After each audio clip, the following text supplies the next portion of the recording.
खबर आ रही है असलम मुखिया साहब जो हमारे स्टेट के सेक्रेटरी थे और पार्टी के गोपालगंज के बाई इलेक्शन के कैंडिडेट भी थे, उनकी हत्या की खबर आ रही है। ये बिहार सरकार और बिहार के एडमिनिस्ट्रेटिव सिस्टम पर एक करारा तमाचा है। पिछले महीना हमारे आरिफ जमाल साहब को, जो डिस्ट्रिक्ट कन्वीनर सीवान थे पार्टी के, उनको मार दिया गया, फिर असलम साहब को मार दिया गया।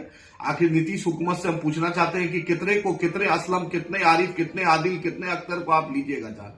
आखिर आपका एडमिनिस्ट्रेटिव सेटअप क्या है?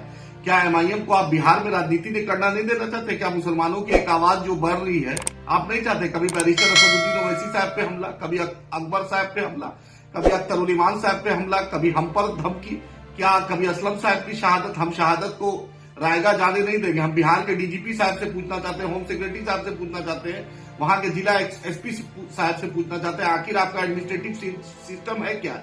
इंटेलिजेंस है क्या?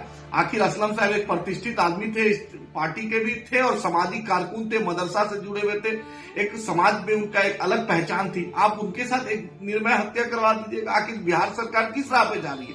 क्या ये जंगल राज 2, 3, 4 क्या इसको कहेंगे? आप बतलाइए। पिछले महीना आरिफ जमान साहब चले गए, कभी अख्तर ईमान साहब को जान से मारने की धमकी, हमको धमकी।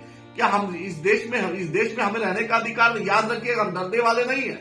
हयात मौत का मालिक अल्लाह है, अल्लाह है, अल्लाह है। लेकिन याद रखिए कि बिहार सरकार की नाकामी, असलम साहब की खून रायगा नहीं जाएगी। मजलिस इत्तेहादुल मुस्लिमीन इस मामले को हम सुप्रीम कोर्ट तक ले जाएंगे।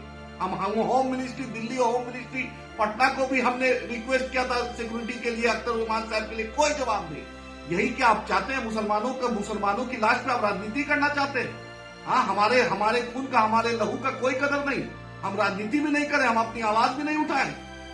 हम असलम साहब के कातिलों को बिहार सरकार से अनुरोध है, जल्द से जल्द पकड़े, 24 घंटा के अंदर पकड़े। बैरिस्टर असदुद्दीन ओवैसी साहब, अख्तर ईमान साहब गोपालगंज आ रहे हैं और हम उनकी शहादत को, आरिफ जमान साहब की शहादत को हम उसको जाने नहीं देंगे, उसको बर्बाद होने नहीं देंगे। इंशाअल्लाह ताला मजलिस इत्तेहादुल मुस्लिमीन जद्दोजहद करेगी और मुसलमानों और मजलूमों की आवाज बिहार में जिंदा रहेगी और हम जद्दोजहद करेंगे।